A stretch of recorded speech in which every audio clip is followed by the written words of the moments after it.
आज जया और विजया मानो भगवान शंकर और मां पार्वती का भी घर तोड़ने का प्रयास करती है, लेकिन पार्वती जी ने कह दिया सुनो, मेरे परिवार या मेरे पुत्र के बारे में एक शब्द भी कहा तो ठीक नहीं होगा। दोनों चुप रह गए।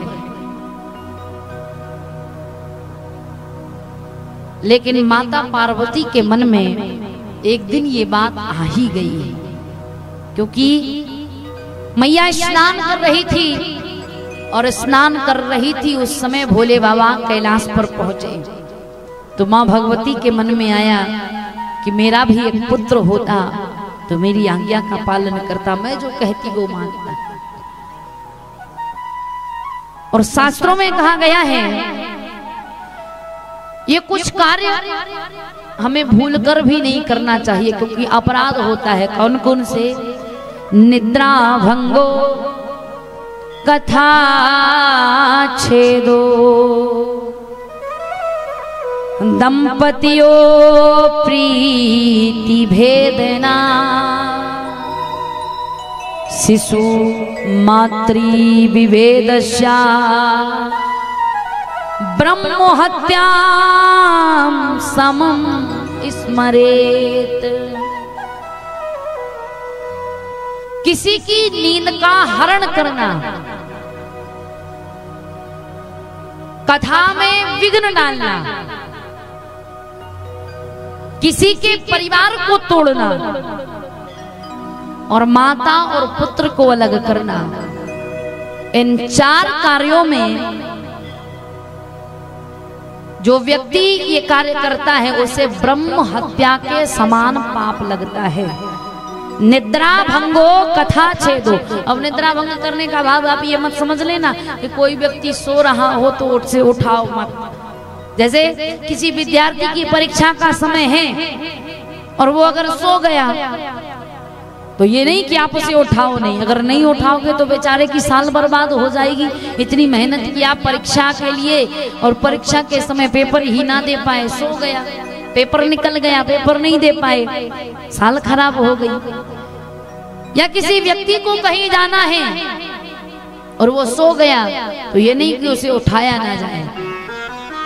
इसका मतलब नींद से जगाना नहीं, इसका मतलब है कि किसी की नींद का हरण करने का भाव ये कि ऐसा कार्य मत करो जिससे किसी की नींद भंग हो जाए।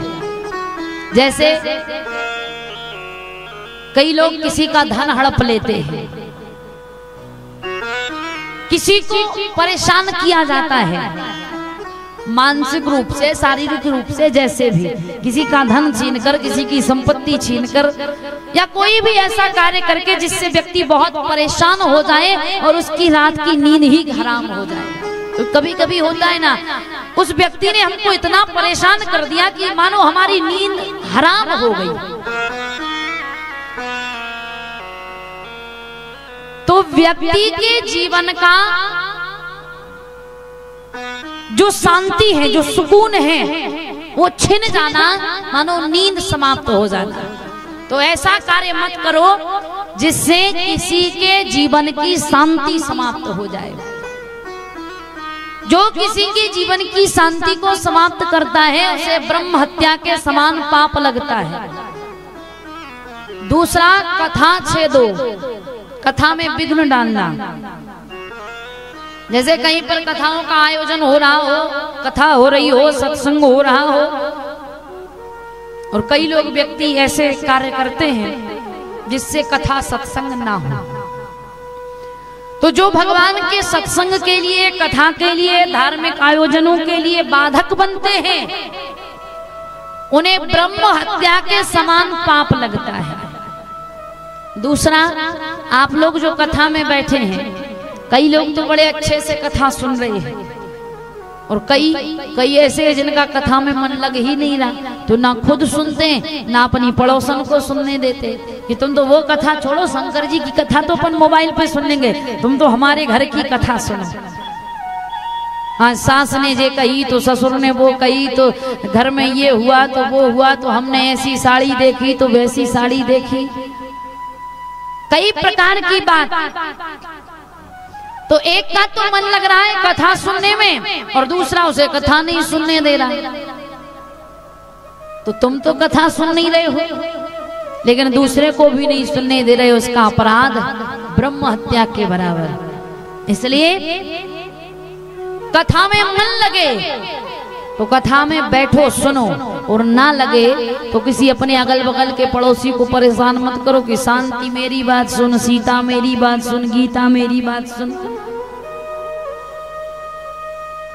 आपका मन नहीं लग रहा, शांति से बैठे रहो और सुनते रहो, कभी तो मन लगेगा थोड़ी देर में, लेकिन ये नहीं कि बातों में लग जाओ। तो कथा में विघ्न नहीं डालना चाहिए। जो कथा सुन रहा है सुनने दो, हमारा मन नहीं लग रहा, शांति से बैठे रहो सुनते रहो, कभी तो मन लगेगा। कथा हो रही हो उसमें बाधक नहीं बनना चाहिए, सत्संग हो रहा बाधक मत बनिए। प्रयास ये कीजिए कि धर्म का काम हो। और कई लोग ऐसे होते हैं, अब बहुत हो गई, बहुत सुन ली हमने कथाएं, अब बस बंद। लेकिन नहीं, जो भगवान के कामों में बाधक बनता है, अवरोध डालता है, वो भी ब्रह्म हत्या का अधिकारी होता है। निद्रा भंगो कथा छेदो, दंपतियों प्रीत भेजना, परिवार तोड़ता है, पति पत्नी में झगड़ा कराता है, पति पत्नी के रिश्तों को तोड़ देता है, वो व्यक्ति भी ब्रह्म हत्या का अधिकारी है। शिशु मातृ विभेदस्या, माँ और बच्चे को जो अलग करता है वो भी ब्रह्म हत्या का अधिकारी होता है। इसलिए ये 4 कार्य जीवन में कभी मत कीजिए। आज जया विजया ने वही कार्य किया। माता पार्वती के दिमाग में बात बन गई, उन्होंने कहा तुम्हारा भी पुत्र होना चाहिए जो केवल तुम्हारी आज्ञा माने, तुम्हारी बात माने। तो माता पार्वती को भी ये बात लग गई और एक दिन विचार आया कि मेरा भी पुत्र हो, क्योंकि दीवार में अगर कोई कील ठोकना है तो उसको हथौड़ी से कई प्रहार करने पड़ेंगे, लेकिन एक कील को दीवार में लगा दिया जाए और रोज उस पर एक चोट मारी जाए तो ज्यादा मेहनत भी नहीं पड़ी, और एक दिन ऐसा आएगा कि वो कील दीवार में चली जाती है। ऐसे ही विचार हैं हमारे दिमाग में, एक ही बात कोई बार बार कहता रहे, ये व्यक्ति ऐसा, वो व्यक्ति वैसा, ये व्यक्ति वैसा, ये व्यक्ति ऐसा। एक दिन, 2 दिन, 4 महीने, 6 महीने, साल भर, एक न एक दिन हमारे मन में भी आ जाएगी कि वो सही कहता था, ये व्यक्ति ऐसा ही है। माता पार्वती ने कहा मेरा भी पुत्र हो। तो मैया स्नान कर रही थी तो मैया ने गणेश बनाए। कई लोग कहते हैं मैल के गणेश बनाए, कई लोग कहते हैं मिट्टी के गणेश बनाए। गणेश बनाए और जैसे ही उनमें प्राण डाले, एक छोटा सा बालक मैया के सामने आ गया, हाथ जोड़कर कहा मैं कौन हूँ, आप कौन है और मेरे जन्म का कारण क्या है। माता पार्वती ने कहा पुत्र, तुम मेरे पुत्र हो और मैं तुम्हारी माता हूँ, और तुम्हारे जन्म का कारण है मद आज्ञा, मेरी आज्ञा का पालन करना। बिना मद आज्ञा मत पुत्र, बिना मेरी आज्ञा के मेरे पुत्र कैलाश पर कोई आए भी ना, ये मेरी आज्ञा है। तो माँ भगवती ने गणेश जी को शस्त्र दिए। शस्त्र क्या क्या? अंकुश और पाश।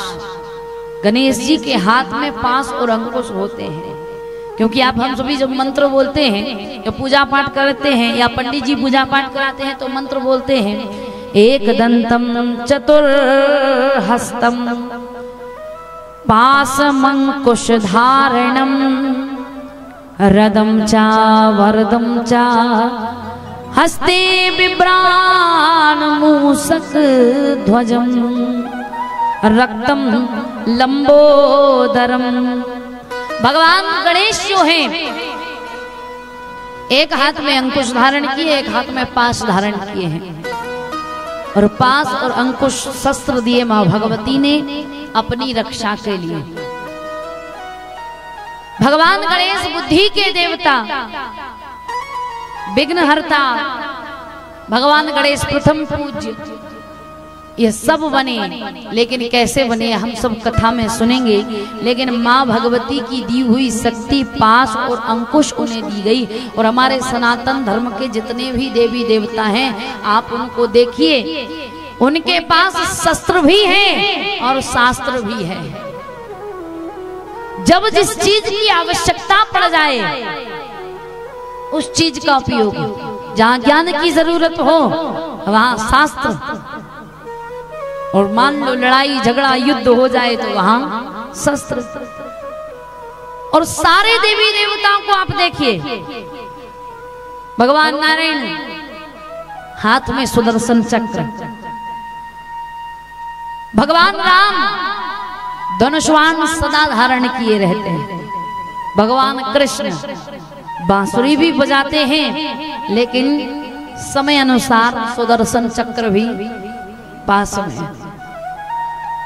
तो हमारे सनातन धर्म के देवी देवता हमें शिक्षा देते हैं कि जीवन में शस्त्र ज्ञान और शास्त्र ज्ञान दोनों ही आवश्यक है। जब ज्ञान की आवश्यकता हो तो शास्त्रों की बात आए तो शास्त्रों का ज्ञान काम आता है, और जब शस्त्रों की जरूरत हो तो शस्त्र काम आते हैं। तो भगवान को शस्त्र दिए गए। भगवान गणेश ने 5 अंकुश लिया, मैया मेरे लिए कार्य। मैया बोली द्वार पर खड़े हो जाओ और मैं स्नान कर रही हूँ, जब तक मैं आज्ञा ना दूं तब तक कैलाश पर कोई आए नहीं। कहा ठीक है। आज माँ भगवती स्नान करने लगी, इधर भगवान गणेश द्वार पर खड़े हुए और भगवान शंकर भजन करके लौटे, सीधे कैलाश पर भीतर जाने लगे। और कैलाश पर जब जा रहे थे, गणेश जी ने रास्ता रोक लिया, रुक जाओ, कहाँ जा रहे हो? शंकर जी बोले कहाँ जा रहे हो ये पूछने वाले तुम कौन हो? गणेश जी बोले मैं अपना बाद में बताऊंगा, पहले तुम बताओ तुम कौन हो? शंकर जी बोले वाह, मेरा घर और मैं ही परिचय दूं? मैं तो अपने निवास स्थान कैलाश पर जा रहा हूं, मुझे परिचय देने की क्या आवश्यकता? भगवान गणेश कहते हैं किसका निवास स्थान, कौन सा कैलाश, तुम कौन हो? मैं किसी को नहीं जानता। शंकर जी बोले तुम हो कौन? शंकर जी से गणेश जी कहते हैं मैं अपनी माता का पुत्र हूँ, मेरा नाम गणेश है और माता की आज्ञा है, बिना माता की आज्ञा के मैं आपको भीतर नहीं जाने दूंगा। तुम्हारी माता कौन है? अब माता ने नाम तो बताया नहीं था। गणेश जी बोले माता स्नान कर रही है। शंकर जी सोचने लगे पता नहीं कौन बालक है, मुझे अपने कैलाश पर ही नहीं जाने देते। नंदी श्रृंगी भृंगी से कहा रहे देखो तो ये कौन बालक आ गया है जो मुझे कैलाश पर ही अपने घर में अपने निवास स्थान पर नहीं जाने देता, देखो और से रास्ते से हटाओ। नंदी श्रृंगी भृंगी गए, समझाया, बालक नहीं माना। कहते हैं युद्ध हो गया, लड़ाई हो गई। ऐसा युद्ध हुआ कि भगवान गणेश ने नंदी को हरा दिया, श्रृंगी भृंगी सबको हरा दिया। यहां तक बताया जाता है कि देवता आ गए, देवताओं को भी परास्त कर दिया। शास्त्रों में तो यहां तक बताया गया है कि भगवान शंकर और भगवान गणेश का भी युद्ध हुआ। ना शंकर जी हार मानते ना गणेश जी, लेकिन कहते हैं भगवान शंकर के त्रिशूल से गणेश जी का मस्तक कट गया। कैसे? विद्वान कहते हैं युद्ध करते हुए गणेश जी के हाथ से मां की दी हुई शक्ति, पास और अंकुश छूट गए और उनको उठाने के लिए जब गणेश जी झुके, उसी समय भगवान शंकर का त्रिशूल छोड़ना हुआ त्रिशूल जाकर भगवान गणेश को लगा और गणेश जी की गर्दन कट गई। और जो ही गणेश जी की गर्दन कटी, गणेश जी के मुख से मां मां शब्द निकला। गणेश जी का मस्तक कटते ही मां की आवाज, मामा पुकारने की आवाज माता पार्वती के कानों तक पहुंच गई और माता पार्वती घबरा गई। न जाने मेरे पुत्र पर कौन सा संकट आ गया जिस कारण मेरा पुत्र मुझे पुकार रहा है। मां भगवती दौड़ कर आई, देखा गणेश जी का शरीर अलग पड़ा हुआ है और मस्तक अलग पड़ा हुआ है। माता को बड़ा क्रोध आया, किसने मेरे पुत्र का ये हाल किया, किसने मेरे पुत्र की ऐसी स्थिति की, किसने मेरे पुत्र के मस्तक को काट दिया, मेरे पुत्र का अपराध क्या था। इस प्रकार रोती हुई मां भगवती क्रोध में और काली का रूप धारण कर लेती है। ऐसा विकराल स्वरूप काली वेश जब धारण किया, मानो मां भगवती के द्वारा सारी सृष्टि में प्रलयाग्नि गिर रही हो। और मां भगवती आज कहती है कि मेरे पुत्र को जीवित कर दो, नहीं तो मैं आज सारी सृष्टि को समाप्त कर दूंगी। माता का इतना क्रोध, मानो क्रोध से सारी सृष्टि समाप्त हो जाए। सारे देवता स्तुति आराधना कर रहे हैं, लेकिन मां का क्रोध शांत नहीं हो रहा है। क्योंकि संसार में भी संतान के ऊपर अगर कोई दुख आता है तो हर मां की इच्छा होती है कि मेरी संतान के ऊपर, मेरे बेटा बेटी के ऊपर कोई दुख आए, उससे पहले मुझे, मां को कितनी ही परेशानियां, कितने कष्ट क्यों ना भोगना पड़े, लेकिन कोई मां नहीं चाहती कि मेरे संतान के जीवन में जरा भी दुख आए। क्योंकि एक कवि कहता है, हर माता चाहती है कि मेरे हिस्से के, मेरे पुत्र के हिस्से के जितने भी दुख, दर्द, तकलीफें हैं, पीड़ाएं हैं, वो सब मुझ पर आ जाए, लेकिन मेरी संतान, मेरे बेटा बेटी के जीवन में एक भी कष्ट ना हो। तो कवि कहता है, मेरे जीवन में एक भी दुख ना होता, मेरे जीवन में एक भी दुख ना होता, अगर मेरी तकदीर लिखने का हक मेरी मां को होता। क्योंकि कोई भी मां, पुत्र कैसा ही हो, अच्छा हो, बुरा हो, उद्दंड हो, उद्यमी हो, जैसा भी हो, कहते माता पिता को तो सांप भी प्यारा होता है। वो माता पिता कभी नहीं चाहते कि हमारे संतान के जीवन में दुख हो। हर दुख दर्द में आगे होते हैं माता पिता। लेकिन मां भगवती ने जब पुत्र के मस्तक को कटा हुआ देखा, हृदय में दुख हुआ, रोई, क्रोध आया, इतना क्रोध बढ़ा कि काली का वेश धारण कर लिया। और काली का वेश धारण कर लिया, मानो आज सारी सृष्टि का विनाश कर देंगी। सब देवता स्तुति कर रहे हैं, माता शांत हो जाइए, मां जो आपका क्रोध अवतार है, इस क्रोध अवतार से आप शांत आकार में आ जाओ, काली से पार्वती के रूप में आ जाओ। विनती कर रहे हैं, प्रार्थना कर रहे हैं, लेकिन मैया का क्रोध शांत नहीं हो रहा। सब सोच रहे हैं कि मैया के क्रोध को शांत कैसे किया जाए। सभी देवताओं ने सब प्रयास कर लिए, लेकिन कुछ प्रभाव ना पड़ा। तो आज भगवान शंकर से सारे देवता हाथ जोड़कर विनती करते हैं, प्रभु आप माता के पुत्र को जीवित कर दीजिए, आप गणेश को जीवित कर दीजिए।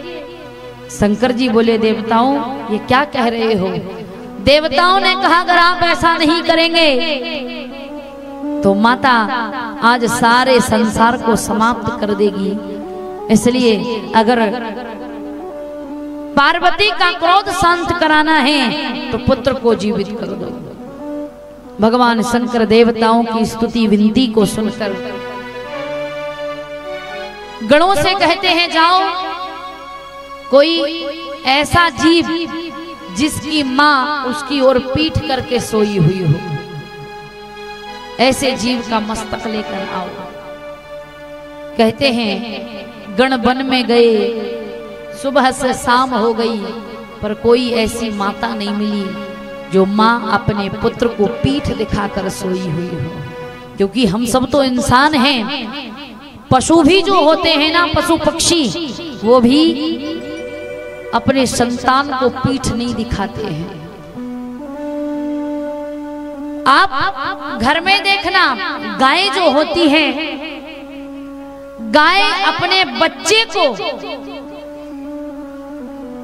कभी भी पीठ नहीं दिखाती है। बैठेगी तो अपने सामने लेकर, खड़ी है तो उसे जीभ से चाटती रहेगी, लेकिन उसकी ओर पीठ नहीं करती। हाँ, कभी कभी होता है ऐसा कि गाय बैठी है, उसका बच्चा भी बैठ जाए और फिर बच्चा पहले उठकर उसके आगे पीछे जहां भी चला जाता है, लेकिन वो गाय कभी भी अपने बच्चे को अपने से दूर नहीं होने देती। संसार में ऐसी कोई माता नहीं जो अपनी संतान को पीठ दिखाए। लेकिन कहते हैं वन में एक हथनी बैठी हुई है जिसका बच्चा पीठ की ओर बैठा हुआ है।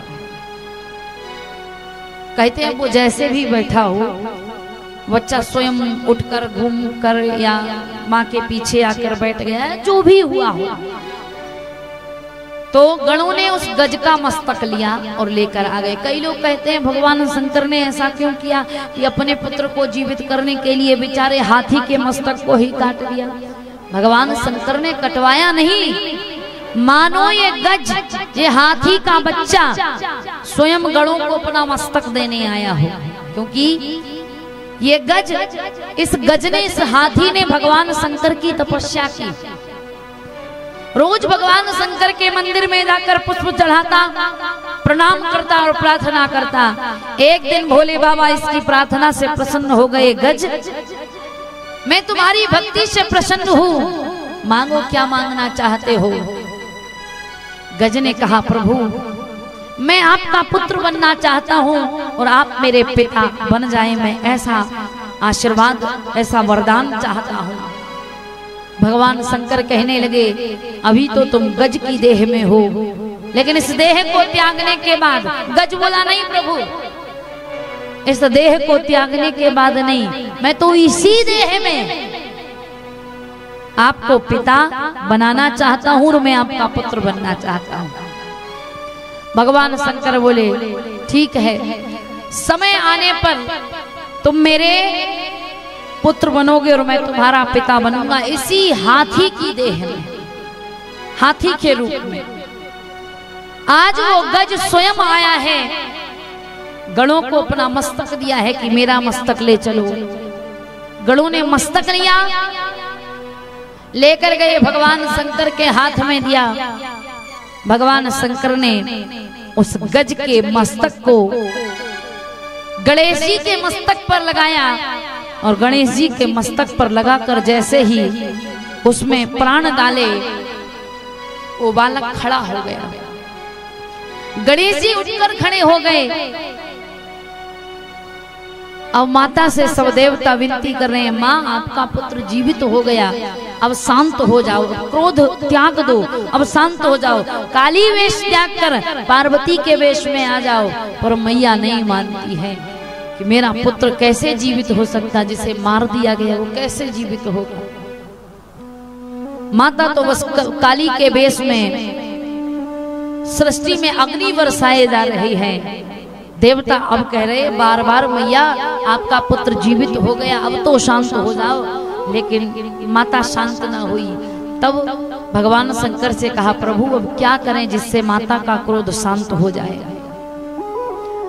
भगवान शंकर कहते हैं गणेश, जैसे मस्तक कटते समय तुमने अपनी माता को पुकारा, माँ को आवाज दी, वैसे ही अभी भी अपनी माता को पुकारो। क्यों? तुम्हारी आवाज सुनकर ही तुम्हारी माता का क्रोध शांत हो सकता है।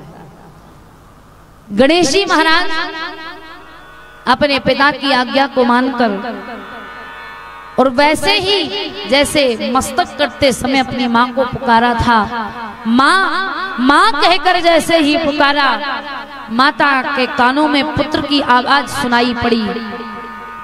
माता का क्रोध धीरे धीरे शांत होने लगा। मेरा पुत्र मुझे पुकार रहा है, कहां से आवाज आ रही है, कहां है मेरा पुत्र गणेश? ऐसे करते करते माता का क्रोध शांत हुआ। माँ भगवती काली वेश से पार्वती वेश में आई, पुत्र गणेश के पास, गणेश को उठाया, हृदय से लगा लिया और कहते हैं सारे देवता वहां पर उपस्थित थे। गणेश जी को जो प्रथम पूज्य कहा जाता है, तो गणेश जी को वरदान दिया गया। माता पार्वती और गणेश जी दोनों वहां पर उपस्थित हैं, सारे देवता उपस्थित हैं, भगवान शंकर उपस्थित हैं। सब भगवान शंकर और माता पार्वती के पुत्र गणेश का दर्शन करते हैं और बधाई देते हैं और आशीर्वाद देते जाते हैं। भगवान गणेश को आशीर्वाद दिया गया, गणेश तुम सृष्टि में प्रथम पूज्य होगे। पूजा कोई भी हो, शुभ कर्म की पूजा हो, विवाह की पूजा हो, जो भी पूजा हो, सबसे पहले गणेश जी की पूजा होगी। गणेश जी को प्रथम पूज्य होने का वरदान दिया। भगवान गणेश को अनेक वरदान दिए और सब देवता दर्शन करते गए और दर्शन करने के पश्चात अपने अपने धाम को जाते गए। भगवान गणेश का कैलाश पर मानो पुनर्जीवन, पुनर्अवतार, सारे देवता उत्सव आनंद मना रहे हैं। माता का क्रोध शांत हुआ। गणेश जी जिनकी गर्दन कट गई थी, मस्तक कट गया था, उन्हें पुनः जीवित किया गया। तो आइए